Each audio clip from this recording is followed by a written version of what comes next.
Have you ever wondered who controls the cell?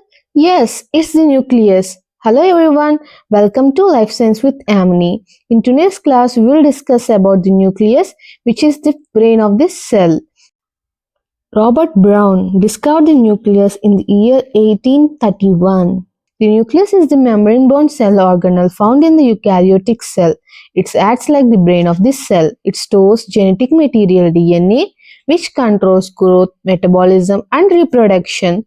The term metabolism means the sum of all chemical reactions that occur inside the living organism to maintain life, which converts food into energy, build and repair tissues, remove waste products from the body.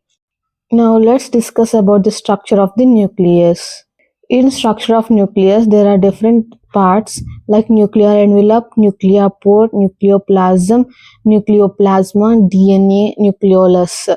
The outermost layer is nuclear envelope. It is the tough and protective layer. And next, nuclear pore. It is the tiny pores that allows material to move in and out. Next, nucleoplasm.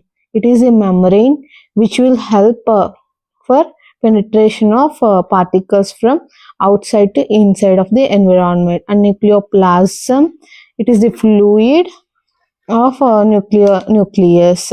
And nucleolus is a dense spherical structure present inside the nucleus that is responsible for making RNA and assembling ribosome subunits. So, whenever a cell works, divides or grows, the nucleus is the main reason. That's why nucleus is essential for cell control. If you understood today's class, please answer this question. What is the main function of the nucleus? Comment your answer below. Thank you. See you in the next class.